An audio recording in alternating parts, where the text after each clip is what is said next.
Common ആയിട്ട് എന്നോട് ചോദിക്കുന്ന ഒരു ചോദ്യമാണ്, ഏത് കമ്പനിയുടെ ബ്രഷ് ഏറ്റവും നല്ലതെന്ന്.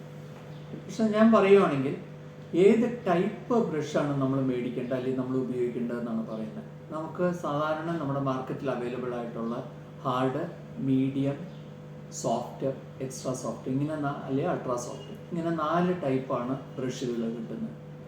അതിൽ നമ്മുടെ നാട്ടിന് നമുക്ക് യോജിച്ചത് എപ്പോഴും മീഡിയം അല്ലെങ്കിൽ സോഫ്റ്റ് ബ്രഷാണ്.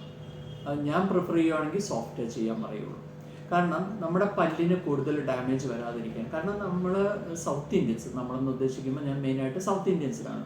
നമ്മൾ ഒരു ഉമ്മിക്കരി അല്ലെങ്കിൽ പൽപ്പൊടി ഉപയോഗിച്ച് ഒരു കാലഘട്ടത്തിൽ നിന്ന് മാറി നമ്മുടെ പേരൻസ് എല്ലാം ഫ്രണ്ട് ആൻഡ് ബാക്ക് ബ്രഷ് ചെയ്ത് ശീലിച്ച ആ ഒരു രീതിയിൽ നിന്ന് നമ്മളിങ്ങോട്ട് വരുമ്പോൾ നമ്മളിപ്പോഴും ഒരു 90% ആൾക്കാരും ചോദിക്കുമ്പോൾ ഫ്രണ്ട് ആൻഡ് ബാക്കാണ് ബ്രഷ് ചെയ്യുന്നത്.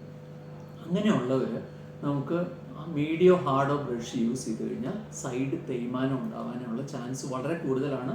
മിക്കവർക്കും അത് ഉണ്ടാവാറുമുണ്ട്. അപ്പോൾ ആ ഒരു കാര്യം കൊണ്ട് തന്നെ എപ്പോഴും സോഫ്റ്റ് ബ്രഷ് കൊണ്ട് അപ്പ് ആൻഡ് ഡൗൺ ബ്രഷ് ചെയ്യുന്നതാണ് എപ്പോഴും നല്ലത്. കൂടുതൽ പല്ലിന് ഡാമേജ് വരാതിരിക്കാനും പല്ലിന് പുളിപ്പുണ്ടാവാതിരിക്കാനും ഒരു പരിധി വരെ നിങ്ങൾ സോഫ്റ്റ് ബ്രഷ് യൂസ് ചെയ്യുകയാണെങ്കിൽ അത് നിങ്ങളെ ഹെൽപ്പ് ചെയ്യും.